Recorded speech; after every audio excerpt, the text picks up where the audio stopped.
इस सेशन में हम जानकारी लेंगे मार्जिन के बारे में। आइए सबसे पहले समझते हैं मार्जिन क्या है और इसको किस प्रकार प्रयोग किया जाता है CSS में। हमारे पास सामने की तरफ एक पिक्चर हमारे पास है। यहाँ पे यदि आप देखें ग्रीन बॉक्स का एग्जांपल है। यहाँ पे हमारे पास एक ग्रीन बॉक्स है, एक रेड बॉक्स है। यदि हम बात करें ग्रीन बॉक्स और रेड बॉक्स के बीच में जो खाली जगह है वो एक तरह से मार्जिन है।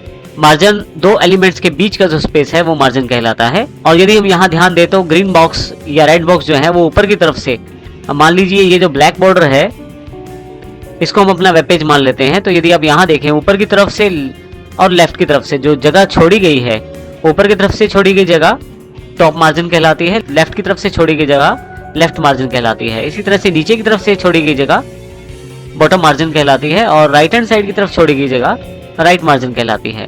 तो ग्रीन बॉक्स के मुख्यतः 4 मार्जिन है। चारों तरफ के मार्जिन का प्रयोग हम कर सकते हैं इंडिविजुअली और इकट्ठे भी। आइए इसको हम यहाँ दिए गए एग्जांपल से समझते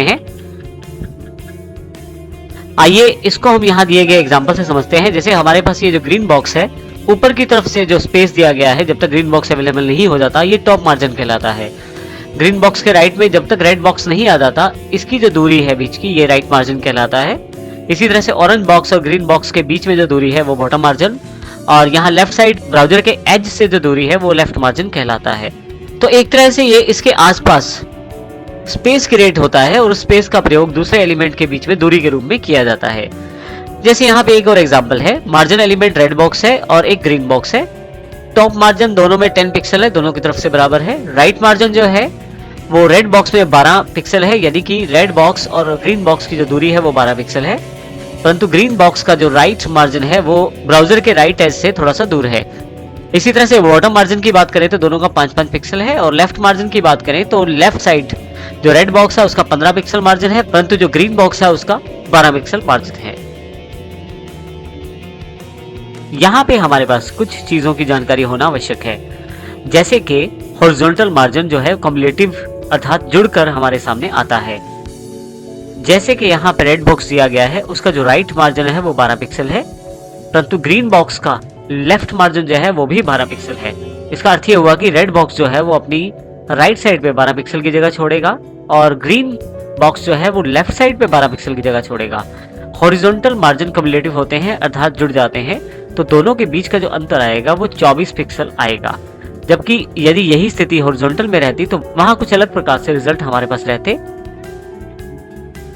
जैसे कि हमारे पास यहाँ एक एग्जांपल उपलब्ध है जिसमें रेड बॉक्स ऊपर की तरफ और ग्रीन बॉक्स नीचे की तरफ है। यदि हम यहाँ पे इसकी वैल्यूज की तरफ देखें तो रेड बॉक्स का जो टॉप मार्जिन है वो 0 है, परंतु ग्रीन बॉक्स का टॉप मार्जिन 10 पिक्सल है, अर्थात ग्रीन बॉक्स से ऊपर की तरफ 10 पिक्सल का स्पेस छोड़ा गया है। राइट दोनों तरफ बराबर है, 20 पिक्सल 20 पिक्सल।